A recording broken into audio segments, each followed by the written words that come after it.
네, 소장님 안녕하십니까? 그러니까 최근 이게 중국판 반독점법을 도입한다는 소식에 이 중국 플랫폼 기업들, 뭐 텐센트, 알리바바, 뭐 징둥, 메이투안 같은 기업들이 뭐 벌벌 떨고 있다 이런 뉴스가 나오고 주가도 뭐 큰 폭으로 빠졌거든요. 이거 어떻게 봐야 할까요? 그래서 올 것이 왔다 그렇게 보는 게 네. 이제 맞을 것 같고요. 네, 중국은 뭐 반독점법이 없었던 건 아니고 2008년에 이미 반독점법이 있었어요. 2008년도부터 있었는데 네, 그 지금 말씀하신 이제 중국의 플랫폼 기업들 알리바바부터 이것들이 주가가 이제 크게 충격을 받은 것은 이제 2020년 1월 달에 네. 반독점법을 개정을 하면서 네. 그 이전에는 인터넷 기업들에 관한 반독점 조항은 없었어요. 네, 여기에 이제 새로이 집어넣었는데 거기에 인터넷 관련되는 플랫폼 기업들도 반독점 제재를 해야 된다고 하는 조항이 들어갔었어요. 네. 그러다가 이번 이제 그 11월 달에 인터넷 플랫폼 기업 반독점법을 특별하게 더 세분해서 시행을 하겠다고 하는 법안을 만든 거예요. 그래서 없었던 것이 아니라 반독점법은 있었고 그걸 2000년 초에 네. 인터넷 기업에 국한해서 새로운 독점법을 만들어야 된다는 네. 이제 예시를 했고 네. 그리고 이번에 그 법안을 아직 확정진 건 아니고 네. 이 우리도 그렇지만 이제 퍼블릭 히어링 공청회 네. 같은 그런 의미로 이 이해관계자들의 의견을 수렴하는 과정에 이게 발표가 난 거예요. 아, 그러니까 초안 공개인 건가요? 그렇죠. 근데 이제 중국은 뭐 초안을 공개해서 의견을 듣는다는 것이 그건 실제적으로 이미 다 만들어졌고 뭐 의견을 수정한다 그럴 가능성은 거의 없어요. 들어보면 그대로 진행이 된다고 봐야 됩니다. 그럼 과연 어떤 법인가요? 내용이 굉장히 중요할 것 같습니다. 그래서 이게 굉장히 중요한 것이 뭐냐 그러면 이제 우리도 그렇습니다만은 그 독과점 기업이 자기 어떻게 보면 가지고 있는 권력을 남용한다는 것인데 이게 네트워크 기업들은 굉장히 파워풀하게 이걸 할 수가 있어요. 네. 그래서 다른 놈의 진입을 원천적으로 막아버리는 거죠. 네. 예를 들어서 내가 가장 큰 플랫폼을 갖고 있으면 네. 우리 플랫폼에 들어오려면 가입 얼마 내라. 안 그러면 쫓아낸다. 예를 들면 알리바바 같은 경우가 네. 뭐 전체 시장에 이게 60%, 네. 뭐 이렇게 먹고 있으니까 네. 이것이 그 알리바바 플랫폼에 올리려고 중소기업, 작은 기업들은 이제 엄청난 불이익을 감수하고도 들어가야 되는 거죠. 그리고 이제 고객들 입장에서는 알리바바의 타오바에 들어가면 없는 게 없이 다 있기 때문에 네. 그 사이트에 들어가 버리고 딴 데를 갈 수 없게끔 만드는 것이 있죠. 네. 그래서 그걸 이제 뭐 락인 효과 뭐 이렇게 얘기를 하는데 네. 그리고 또 하나 이제 중요한 것은 왜 중국이 인터넷 플랫폼 기업에 대해서만 이제 반독점 그 법안을 더 세심하게 더 강하게 만드냐 그러면 바로 데이터 독점입니다. 데이터. 그렇죠. 네. 그래서 자동차라든지 철강이라든지 화학은 그냥 시장 점유율을 가지고서 뭐 이제 자기네끼리 이게 가격을 할인해주고 이렇게 하는데 지금 이 데이터 독점 기업은, 이 플랫폼 기업은 그 사람의 모든 소비 데이터, 지불하는 금융 데이터, 그리고 이것이 행위 데이터까지 어디서 샀는지, 몇 시에 샀는지까지가 다 DB로 축적이 되죠. 네. 그렇게 되면 이 축적된 DB를 통해서 그 사람한테 푸시 서비스를 하는 겁니다. 네. 그래서 강제로 이것을 사게 만들 수도 있고, 그리고 또 그런 정보를 갖고 있는 쪽하고 없는 쪽 사이에서 네. 이 정보 격차로 인한 어떻게 보면 차별화를 할 수 있는 거죠. 네. 그래서 그 데이터를 갖고 있는 쪽하고 갖고 있지 않은 쪽은 엄청난 이제 이 차이가 있는데 이것이 불공정하다는 겁니다. 그래서 네트워크 산업의 그 특징을 이것을 지금까지는 전통 제조업하고 같이 취급을 하다가 네. 그렇게 하면 안 된다고 보는 것이죠. 네. 그러니까 그 데이터 관련돼서 말씀하셔서 생각이 드는데 우리나라도 이제 데이터 3법 이래가지고 좀 논쟁이 많잖아요. 그렇죠. 그만큼 데이터를 쓰는 거에서 규제가 있고 제한이 있는데 반대로 중국은 그 데이터를 쓰면 굉장히 자유롭게 쓰고 있다고 알고 그렇습니다. 있는데 그것을 갖고 너무나 남용하는 것이 아니냐. 그래서 지금까지는 중국은 플랫폼 기업, 인터넷 기업, 뭐 무슨 이쪽 기업은 소위 말하는 규제 샌드박스를 적용을 했었어요. 네. 그래서 그런 산업이나 서비스가 지금까지 없었기 때문에 네. 중국의 규제 당국의 규제 자체가 필요가 없었던 거죠. 네. 그리고 우리가 모래상자 하나 둘 테니까 너 마음대로 해봐. 그래서 이제 규제를 풀어놨더니 이게 정말 째개 콩나무처럼 커져가지고 네. 갔는데 문제는 이제 중국 당국이 지금 긴장해서 보는 것은 예를 들어서 이제 알리바바의 개미금융이다. 가입자가 10억 명, 11억 명이에요. 14억 인구 중에서 이게 80% 이상이 이제 그걸 쓰는 거죠. 네. 그래서 이게 지금 중국의 플랫폼 기업들의 이 가입자 수가 10억 명, 12억 명 뭐 이렇게 넘어가기 때문에 전 국민을 실제적으로는 데이터를 다 가지고서 통제할 수 있는 정도의 권력을 가져버린 거죠. 아, 이게 정부가 가져야 될 권력을 기업이 너무 갖고 그렇죠. 있다 보니까 그거에 대해서 약간 경계를 하는, 그렇죠. 경고를 하는.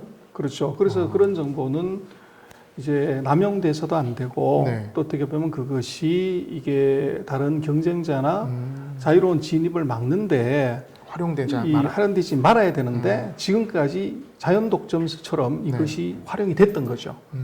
이 데이터가 가장 중요한 거네요. 바로 핵심이 그겁니다. 예. 그래서 이제 얘들이 갖다 먹는 것이 그래서 시장 지배적 사업자 안에 들어가면 거기에 해당되는 회사들은 다 제재를 하겠다. 네. 그래서 뭐 한 개 기업이 50% 이상 2분의 1을 차지하는 경우에 지배적 사업자에 들어가고 네. 그럼 우리는 사실 그것만 걸린다고 생각하는데 왜 네. 징동이나 뭐 이제 웨이투안이나 이런 작은 회사들 다 주가가 하락하냐면 네. 상위 두 개 회사의 점유율이 시장 점유율의 3분의 2가 돼도 네. 두 개 회사가 독과점에 들어가요. 50% 이상이거나 상위 두 개 회사가 3분의 2 이상일 경우 독과점에 들어간다. 또 있어요. 예.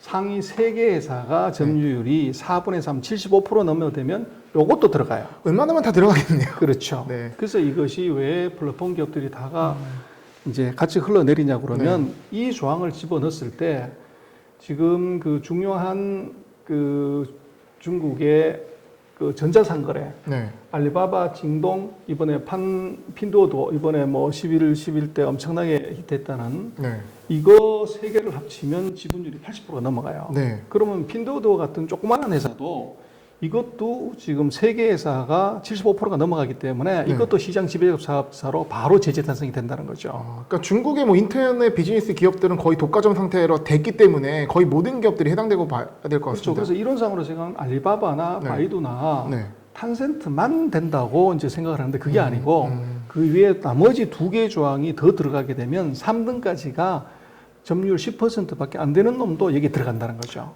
촘촘하게 짠 것 같습니다. 그렇죠. 예. 그래서 이제 그것의 의미는 그 제가 볼 때는 이미 10억 명이 넘어가는 가입자들을 네. 이걸 이제 민간 기업이 통제할 수가 있고 네. 또 민간 기업의 이 어떻게 보면 영리적 목적으로 이 데이터를 네.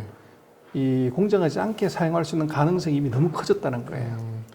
그럼 소장님 앞으로 어떻게 될 것 같습니까? 이 플랫폼 기업들.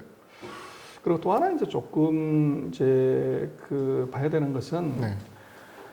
아마 앞으로도 또 바이든 정부가 들어서서 지난 시간에 우리가 바이드노믹스 얘기를 했지만 네. 이제 바이드노믹스가 하는 것은 제가 볼 때는 제조업의 시장 개방이나 제조업을 통한 제재는 아닐 것 같아요. 네. 최근 인도가 했지만 별 영향가가 없었죠. 네. 그러면 미국이 강한 것이 금융하고 서비스예요. 그러면 서비스 시장을 개방을 시킬 가능성이 대단히 높은데 문제는 누가 뭐라고 해도 중국의 지금 인터넷 기업, 플랫폼 기업들은 정부가 줘준 만리장성의 그물 안에서 그렇게 큰 거지 그물을 빼고 예를 들면 구글이다. 네. 예를 들면 이제 아마존이다. 네. 얘들이 들어왔을 때도 그렇게 할 수 있냐 이건 아니라는 거죠. 그래서 앞으로 장기적으로 놓고 보면 이 중국의 인터넷 서비스, 모바일 서비스 시장의 개방이 이루어져서 외국 기업들이 진입하게 특히 미국 기업이 진입해야 되는 경우에 네.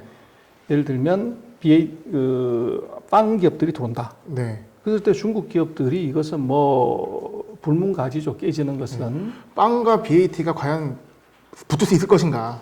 붙었다 그러면 BAT가 지는 거죠. 네. 근데 거기에 중국 정부가 지금은 이것이 중국 플랫폼 기업들을 페널티를 주는 것처럼 보이지만 네.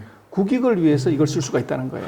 그래서 말씀한 시점이 굉장히 묘합니다. 그 바이든이 당선되고 나서 어떻게 보면 그런 부분이 예상되기 때문에 규제를 하는 것처럼 보이지만 이 기업들의 어떤 그 경쟁력 향상을 위한 그런 계산도 있다.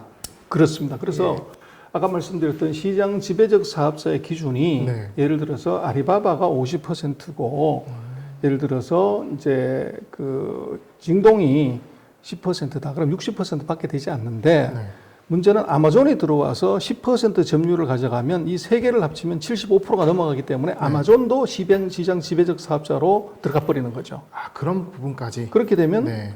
이 미국 기업이 힘을 못 쓰게 만들 수가 있는 거죠. 아, 그래서 결국은 이것은 이제 법을 만들었다는 것이고 이걸 바로 집행하냐? 네. 이건 별개의 문제입니다. 음.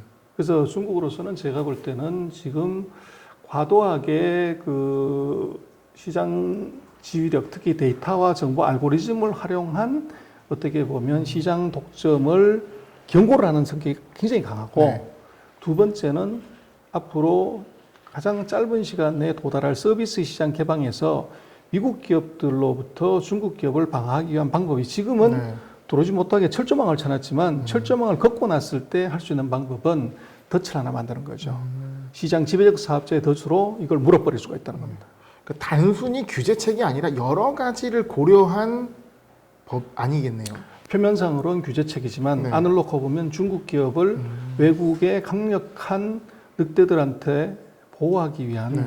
보호 조치가 들어가 있다고 봐야 돼요. 아, 그러니까 법안도 중요하지만 그걸 또 어떻게 집행이 나가는지 그것도 굉장히 중요한 포인트 그렇습니다. 같습니다. 그래서 지금 뭐 이제 중국의 플랫폼 기업들이 주가 조정을 받지만 그것은 지금까지 이제 중국은 그런 표현을 써요. 야만적인 성장. 네. 그래서 무지막지하게 지금 뭐 우리도 예전에 재벌 기업들이 문어발식 경영을 한다고 그러는데 네.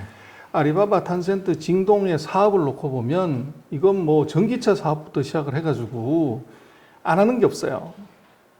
정말로 이건 문어발이 아니라 문어발발발 이제 사업을 하는 거죠. 10개 갖고는 안 되는. 네. 그렇죠. 뭐 아리바바나 탄센트나 그 밑에 자회사가 수백 개가 되는데 네. 그래서 이게 이제 결국은 그 너무 과한 네. 이제 그런 것들이 조금 있죠. 소장님, 그 마지막으로 여쭈고 싶긴데 이게 아무래도 투자자분들이 그런 큰 그 중국 플랫폼 기업들의 투자 물량이 많단 말이죠. 어쨌든 간에 그 법안 발표나고 주가는 많이 흔들렸습니다. 앞으로 어떻게 될 거라고 보십니까? 그래서 제가 볼 때는 이제 플랫폼 기업들이 그런 야만적인 성장을 하면서 끝났다. 네. 그리고 규제 샌드박스도 이제 거둔다. 네. 이제 규제를 해서 들어가는 것이죠. 네. 그래서 그것을 이제 중국 입장에서는 그 내수 부양을 해야 되는데 내수 부양을 하는데 지금 플랫폼 기업을 쓰지 않고서 내수 부양이 안 돼요.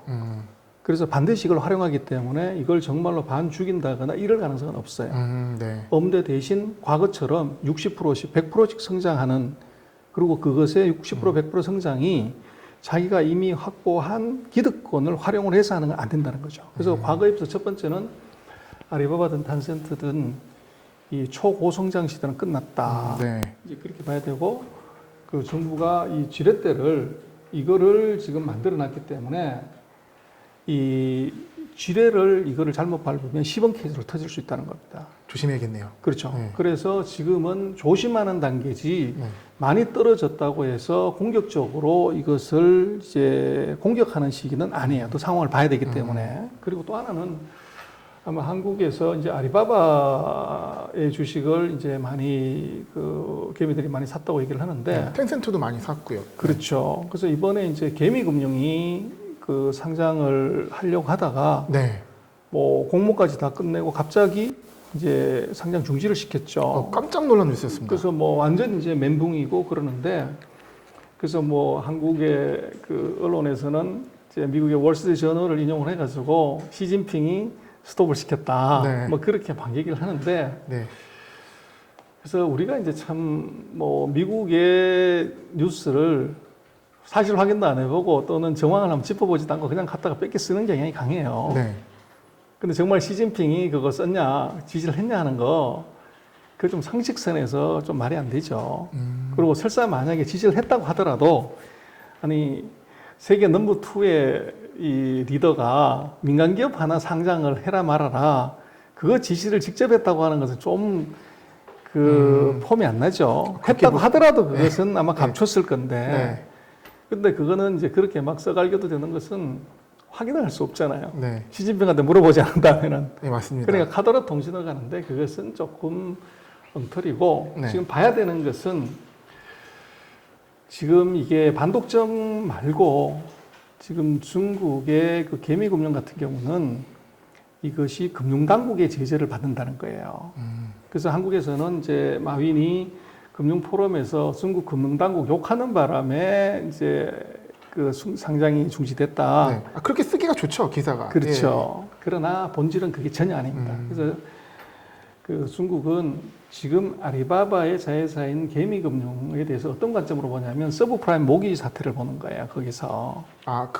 네. 그것 때문에 스톱을 시킨 거예요. 그렇게 될 수도 있기 때문에. 그렇죠. 그래서 그게 무슨 말이냐면 지금 우리는 개미금융이 핀테크의 최정상이고 세계 1등하는 기업이라고 보지만 그 안을 들여다보면 거의 전체 매출액의 40%에서 절반 가까이가 소액 대출이에요. 네.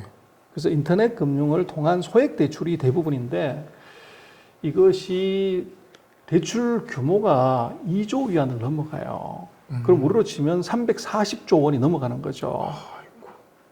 근데 문제는 이 회사의 자본 총계가 한 1,800억밖에 안 돼요. 그래서 네. 자기 자본의 그 10배가 넘는 금액을 대출이 나갔다는 거예요.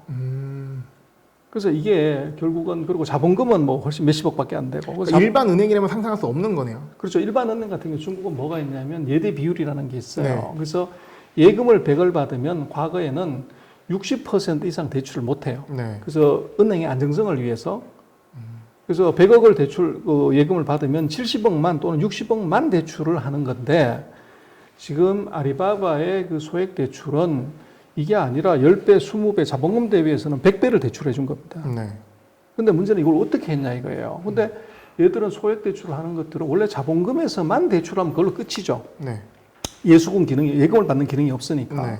그래서 여기에 이제 중국이 허점이 있었던 것이 이게 핀테크라고 이름 지었고 이 마윈의 아리바바에서는 우리가 첨단 금융 기법을 쓴다. 이렇게 해서 대출한 소액 대출의 대출 채권을 모아가지고 ABS를 만든 겁니다. 사실 뭐 소프라임 모기지도 첨단 금융 기법이 터진 거니까. 바로 그거죠. 네. 그래서 ABS를 만들어서 이것을 그러니까 소액 대출이니까 이자가 높죠. 네. 그러니까 이게 소화가 다 된단 말이에요. 그렇게 해서 대출된 것을 ABS를 해서 만들어서 팔고 그 돈을 가지고 또 대출을 하는 이러다 보니까 자본 총계 10배 이상의 대출이 나가버린 거죠. 네.